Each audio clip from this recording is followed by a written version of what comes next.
Yo, my peoples, what's up? Welcome to Shelf Stories, channel that tells tales from games, books, and life. I'm your host, Jason. Thank you so much for stopping by for this latest episode of Thinking Out Loud, where I turn on the camera and just pop off about something that's on my head right now. Here I am in my basement, and I am surrounded by lovely solo games. Solo games are always in my head and heart. Solo gamers, always, my brothers and sisters, my family, always in my head and heart. And I wanted to put this video together really fast to answer a post that comes up, seemingly come on a semi-regular basis at this point. I don't get what's going on. And this happens in the board game group, in Dice Tower, Board Game Revolution group, the different places where folks talk about gaming on Facebook or other groups as well.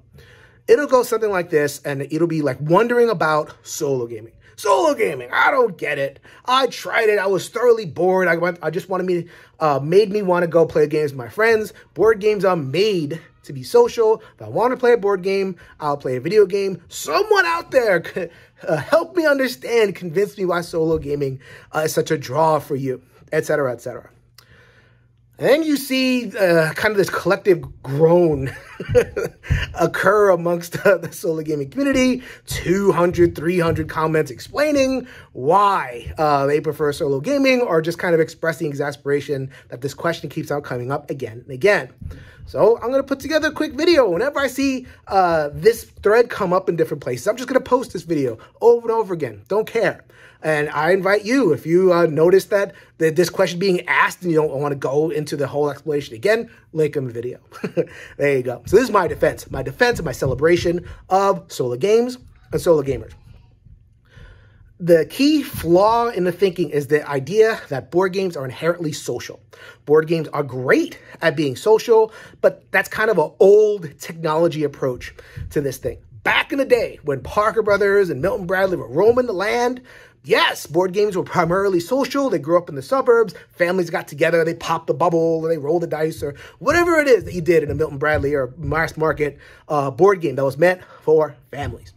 We have had a revolution. We've had an evolution. Brilliant minds, different minds have come in and contributed their own ideas. Gamers, consumers have weighed in. You know, I want this, have forced, well, not forced, but like expanded. I'll say it a good way. Expanded the horizons of what a board game can do. The technology has evolved. Board games are properly understood as a technology. Now, they aren't just for families. They're still for families, but, you know, they can go wide. You know, they could be not just your family, but 99 people. Big old games of Werewolf. We could do that with a board game now. We can also, if we really want to, have a really satisfying experience with one player.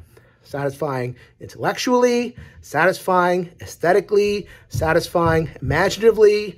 The technology of board games has evolved, and we are all better for it.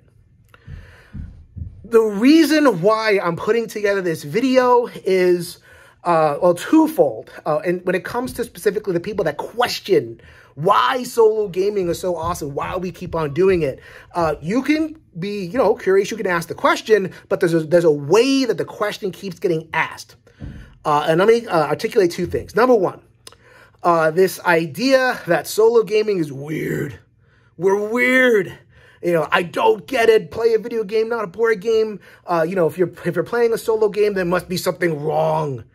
Maybe somebody doesn't say that, but it's kind of lurking in the background, isn't it? That's this whole, like, exasperation of, like, okay, I don't get it, you weirdos. Explain this weird thing to me, and I'm not here for that. I don't think anybody here watching the video is here for that. Solo gaming, solo activities, you know, all this stuff should be celebrated as opposed to stigmatized. We struggle a lot in our society with loneliness, and, you know, if you're alone and doing a certain thing, then there must be something wrong. Going to the movies, taking a trip, playing a board game. What went wrong? Nothing went wrong. We're here often, either we're accommodating our real lives and we're living our real lives, or we want to be here because of those things, those wonderful things that solo board gaming can do for us. That's number one. Number two is the way the question is often asked. I think of it like that meme of the annoying guy at the park sitting at a bench with his coffee leaning back and that sign that says ... change my mind. And that style of talking to people. Just, put out a question, put out a challenge, and put it on the other person to change your mind. That's not going to fly either. There are board game groups. There are Facebook groups all over the place. There's BGG, the largest guild on BGG is the one-player guild. There are so many resources. If you're really curious, if you really had openness to the idea as opposed to just, wondering why this weird thing is happening, if you had real curiosity, the answers are there for you. So if you are truly curious about this thing about solo gaming, just put up the question in a nice way. Ask, it's like, hey, look, it looks like you all are having fun. Help me understand some of the fun you're having, as opposed to, this is weird, you should be playing a video game. Why aren't you playing a video game, not a board game? That's enough, okay? I'm a loving guy.